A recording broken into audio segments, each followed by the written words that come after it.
Hello, and thanks for joining us again today on the Ambassador Talks.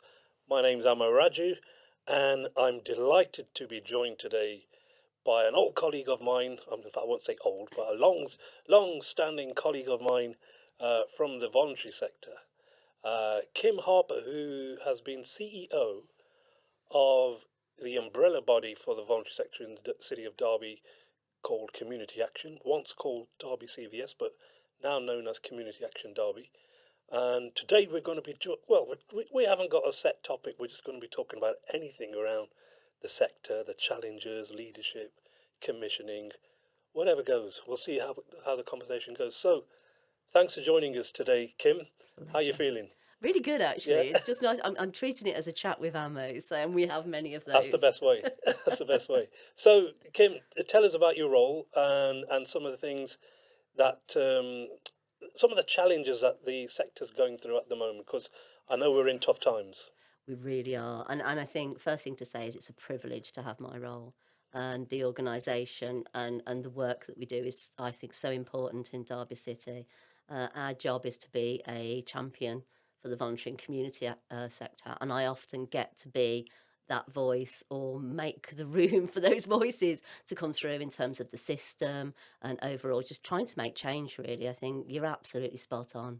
It's such a difficult time. I've never known it as hard as it is now, and I've been in the sector, might be 17 years at Community Action, but since sort of 25 years, that's why I'm quite old, actually, and moved out from the statutory sector as well. So I've worked in local authority and sort of came from that because actually voluntary and community sector, it's through me like a stick of rock. Yeah. I was a volunteer. I came into this, like yourself, through volunteering and felt that actually the work that the voluntary and community sector does is so important in our communities. It gives people voice. It supports people to value each other. You know, communities where you've got lots of volunteers are communities that people want to live in.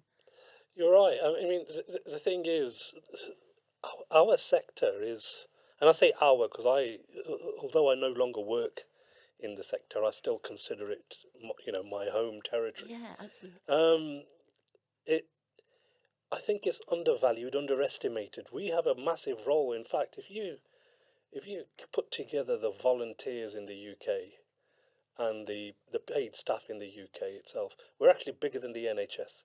We're bigger than all the local authorities put together, but we still are, like the poor relation when We it comes are. to those decision making um, processes and the potential we have in making change in our communities.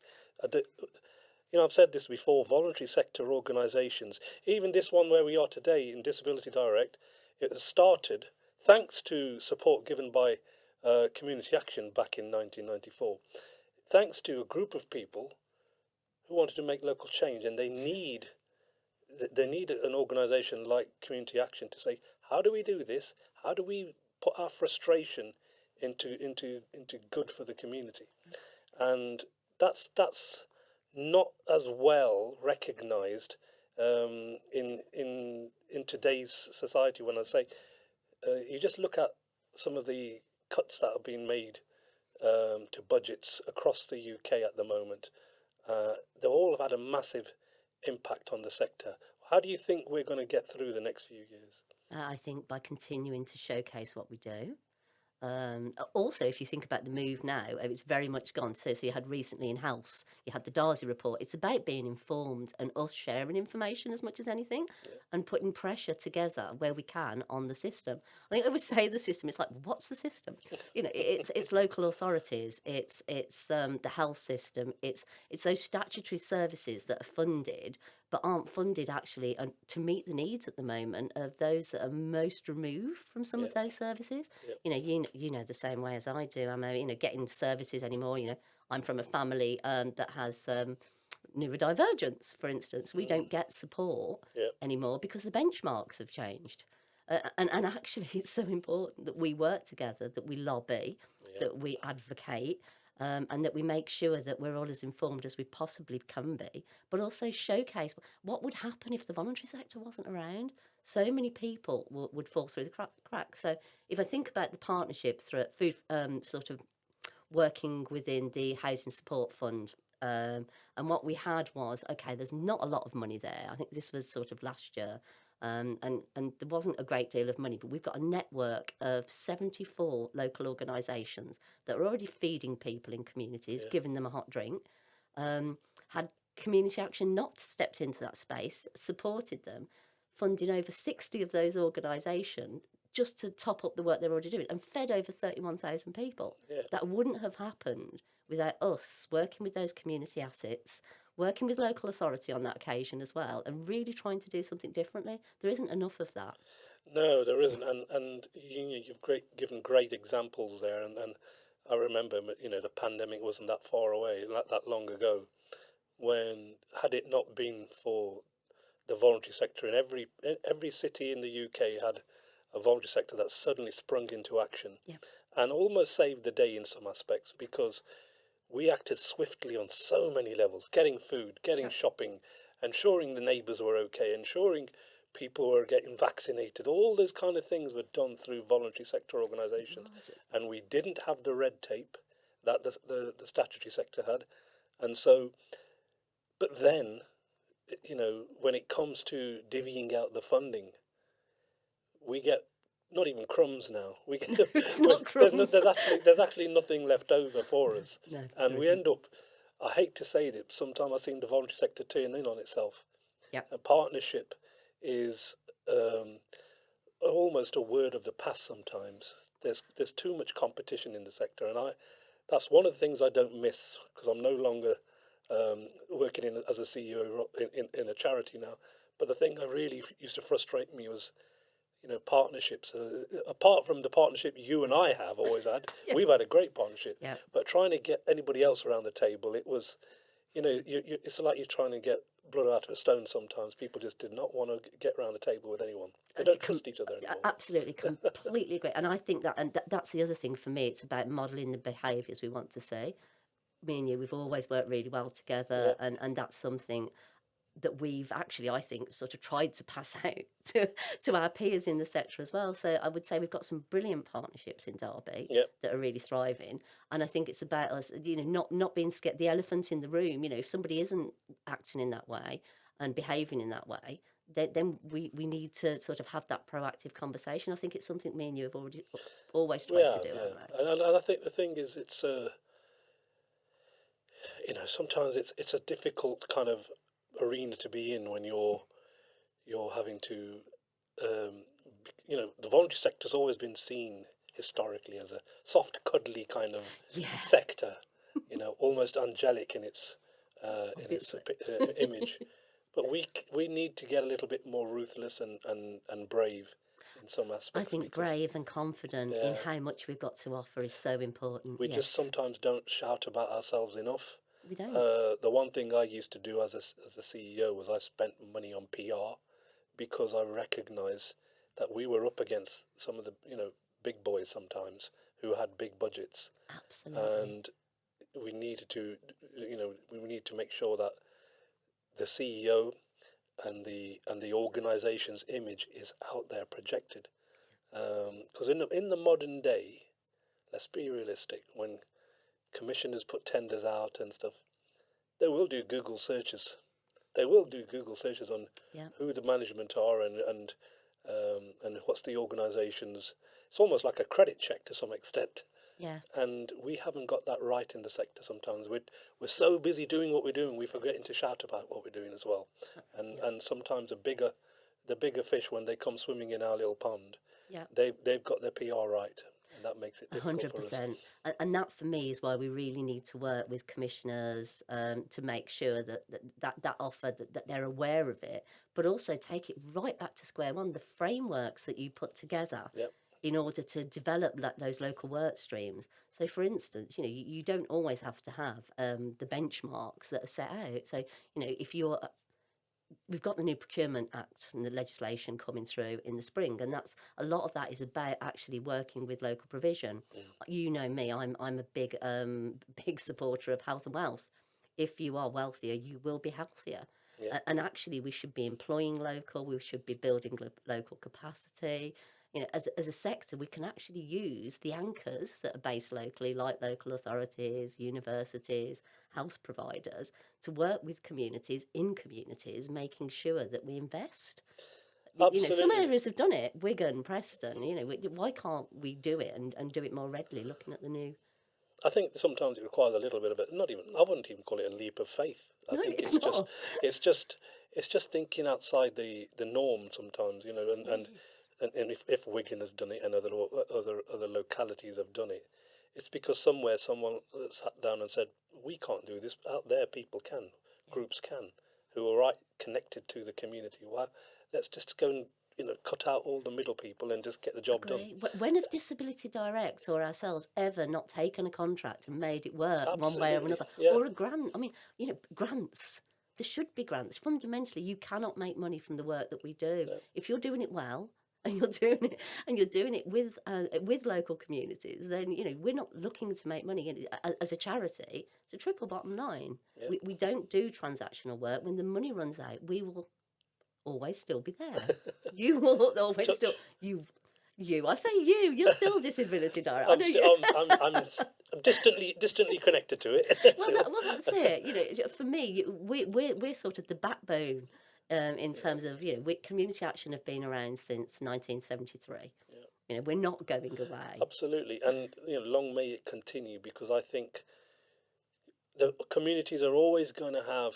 There's always going to be gaps in provision, and from streets and neighbourhoods, that's where the shoots of new organisations, they come to the surface, and that's where we can create new self-help groups who will probably meet only once a fortnight, who then suddenly get bigger and meet once weekly, and then get a bit of funding, employ a member of staff. Before you realise it, they're a massive organisation, Okay. and but it's got to start from Disability Direct started on someone's kitchen table. It was a conversation around a kitchen table. That's it. This is important. We've got to do something. And then you do it and you grow. And I think that's one of the worries for me lately. You haven't got those resources to do that really locally based community support. Where do you go? I mean, community action is still there in Derby. You can still ring community action. But even we've had to review that, because if you look at things like community development workers, that's just, it's becoming an area that isn't invested in. The prevention has gone out the window in that sense.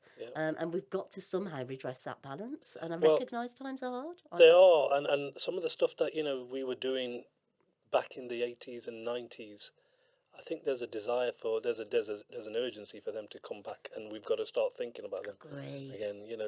One of the latter things I did before I left my CEO role was to bring back the need for advice, because Google didn't have all the answers. And it doesn't. And do you know what? I mean, that's one of the things. If we look at the Advice Alliance, that we were really keen as advice providers in the city to support that advice provision and say, okay, what do we actually need? Recognising it's not resourced, it isn't well resourced, but how are we going to work together to make sure communities can access advice when they need it, and appropriate advice as well. Absolutely, appropriate advice is the main thing. It really is, and without DD, from my perspective, there's nobody in that space. Well, this is the whole thing, and long may organisations like DD continue. And one of the things I'm keen on, I love it when, at least on a weekly basis, Kim, and you probably get this as well. I get people ring me up with an idea, and say, I've got this idea, and I've got, and they're not after any funding or anything. Just say, I just want to know how to, execute this idea for community benefit. And when I start talking to them about, well, okay, the first thing you need to do is get a few people together, form a steering group, get constituted, blah, blah. Then you can see they're going, oh no, you know what? I'll park it. I'm busy. But community development is where that role could actually easily navigate people through that. And it flips everything on its head as well. It's treating your communities as an asset.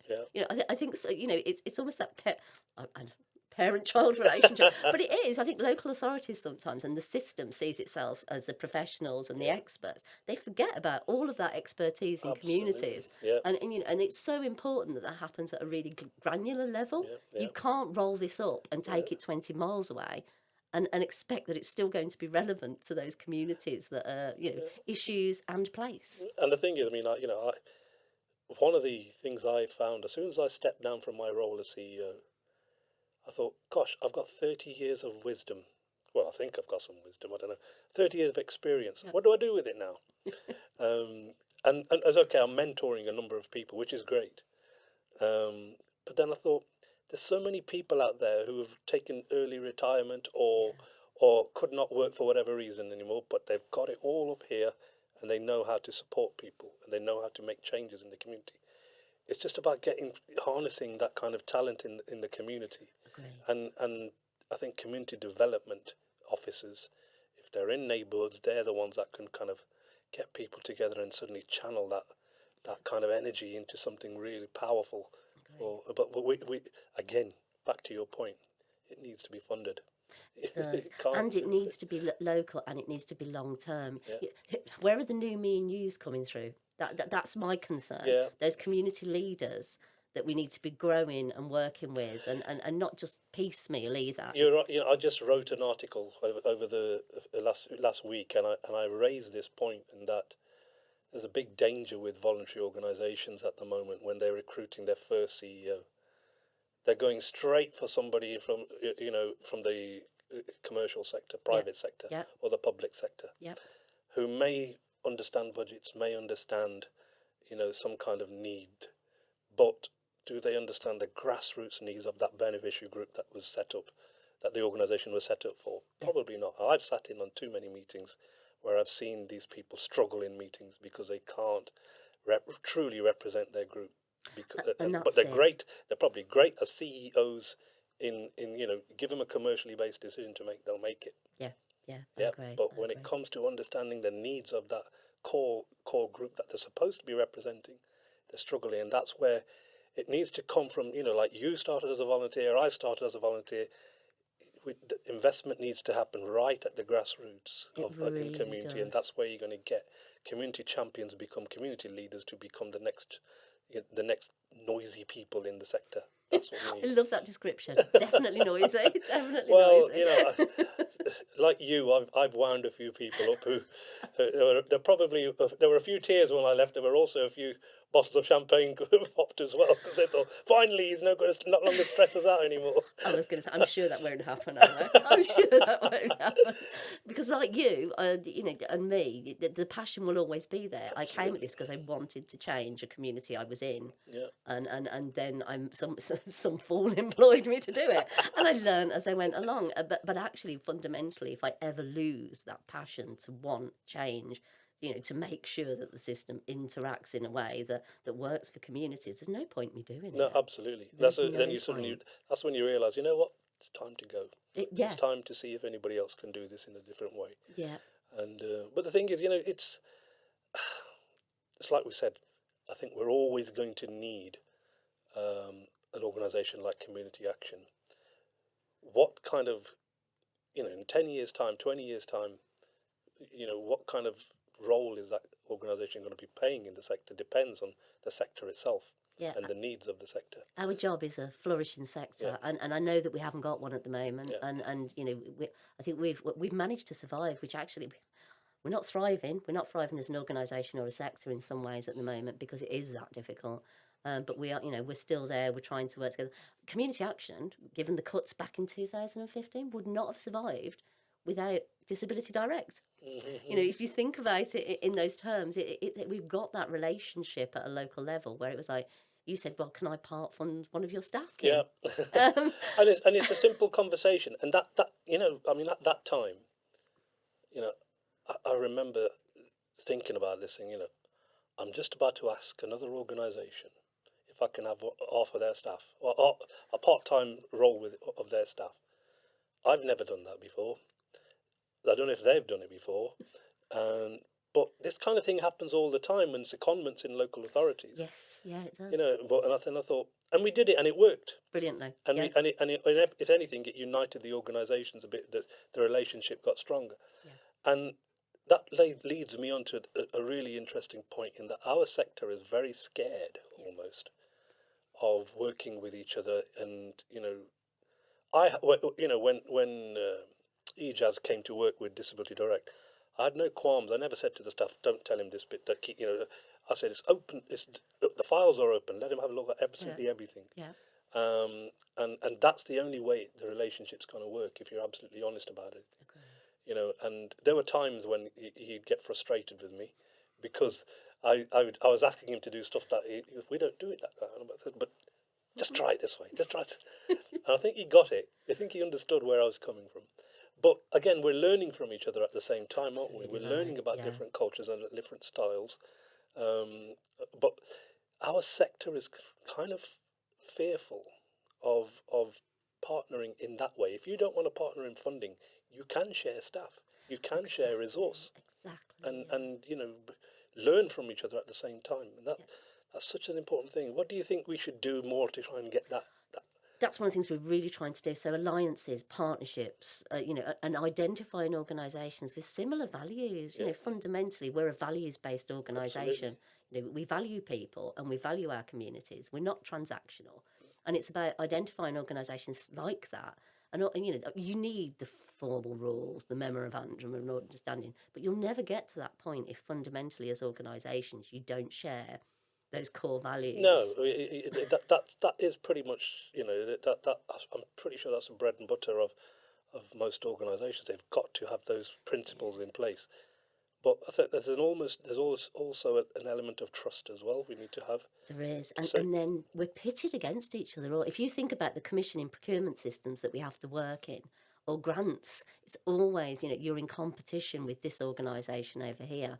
And then what we find historically is that the big organisations with the bid writers that aren't necessarily best placed to deliver are the ones actually that end up doing the work. So what yeah, you get is this ongoing cycle of investment where absolutely. a grant comes into an area and it's like, yeah, but we've spent £100,000 in that area and it's made no difference. Why? Because there is no long-term No, investment in the absolutely. Yeah, community, in the place. yeah, Somehow, our job is to support the funders, the yeah, grant givers, the commissioners that actually, if they could do it differently, genuinely co-produce, collaborate, yeah, and then look at the strengths in a community and build it together, yeah. the impact would be so much more. Totally agree. Social And return on uh, investment. Let's call it what well, it is. look, the thing is, okay, let's talk about local authorities now, because Trying to be controversial.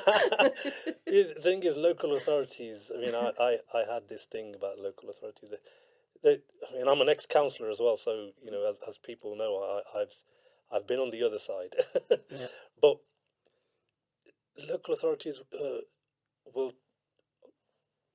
they spent a lot of money on stuff like things like local area coordination.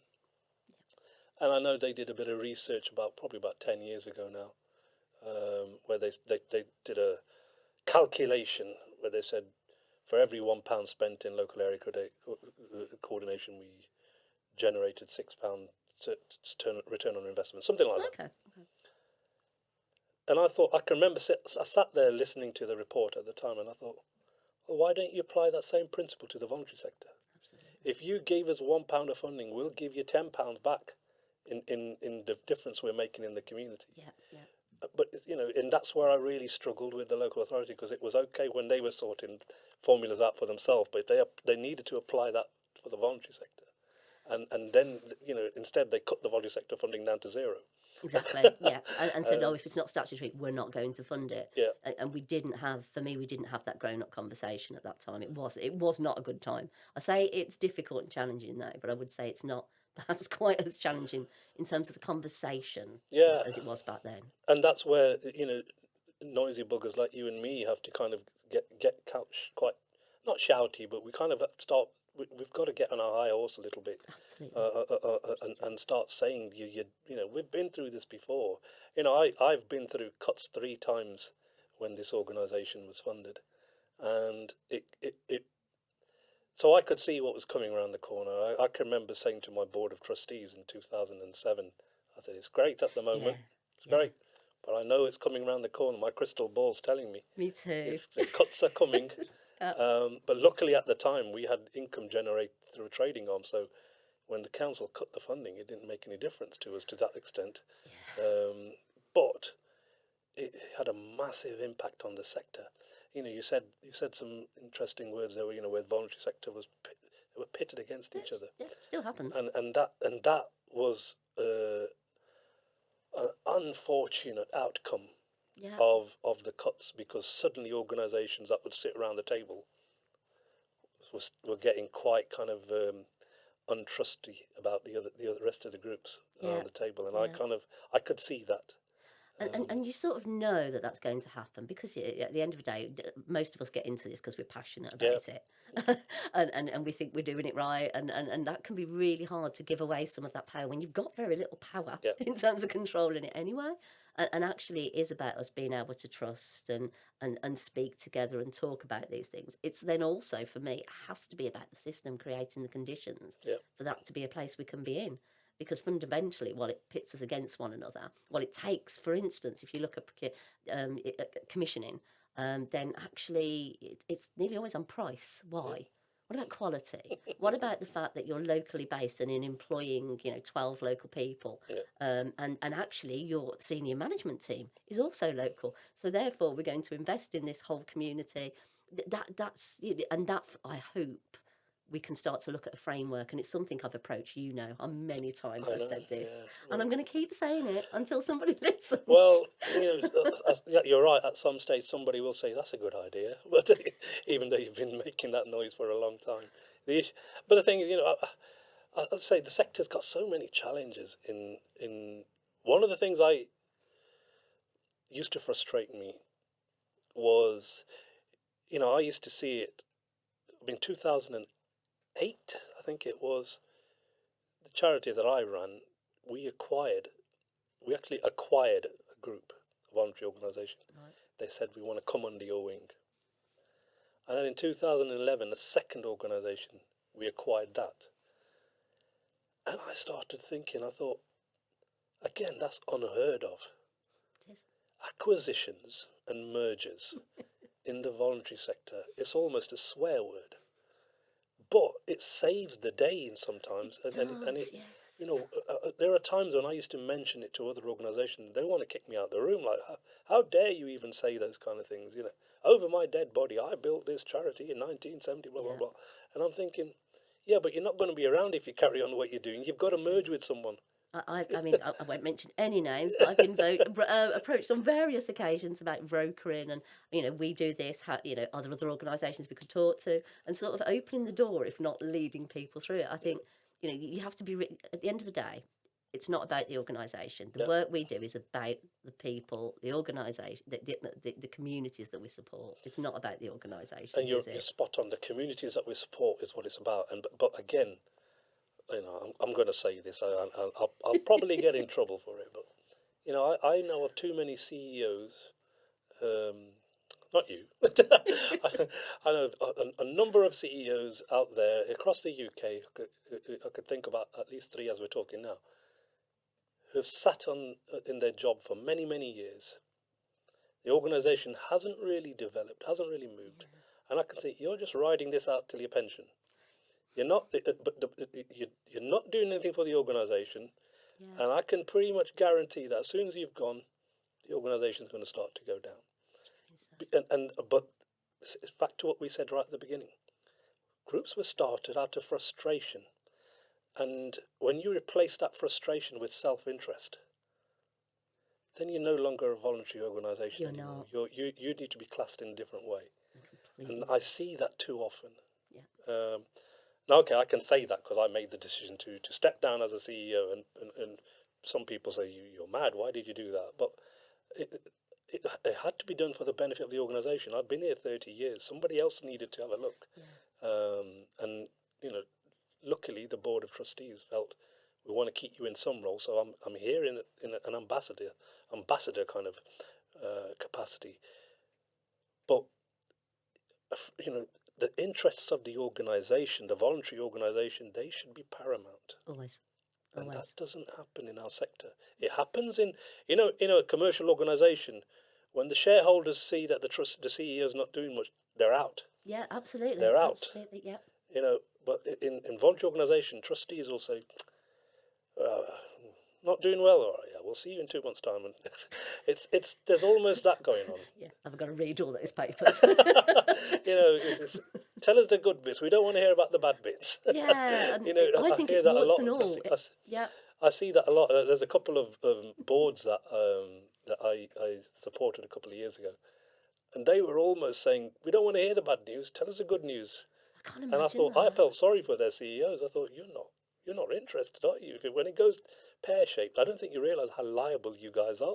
Yeah, and that's it. I mean, what I think part of the job, I mean, for me, and we're in a weird position in some ways because we are infrastructure. I don't deliver services in that sense of community action. Our job is supporting volunteering, supporting the partnership, passing money into the sector. Yeah, And that is so important because others couldn't manage, yeah. the complexity of managing 104 small grants from local providers. That I've got yeah, hardly any resource to do. Actually, I don't know how you sleep at night. Yeah, neither do I. I don't. But actually, I think it's really important because those few organisations that will really grow development, that they're all doing a brilliant service. For me as CEO, it's a really odd position. Yeah, But one day I'm reported to the board, and then the next day, I have the best job in the world in some sense. And our sector is so important. The reason I do an infrastructure role, infrastructure, what is infrastructure, supporting volunteering, coordinating, organising, is actually because I'm really quite good at it and I believe in it and I believe in absolutely. our sector, and my job is to be an advocate, and I believe in our local sector, and that is really important to say. Nationals have their place, Yeah, they absolutely do. My job as Community Action Derby is to support Derby and absolutely. community action And in Derby. you know what? That's where it On is. those powerful words, we've run out of time. Already. On those powerful words, Kim, I really want to thank you. It's been a fantastic, enjoyable chat, and we must do it again. Yes, please.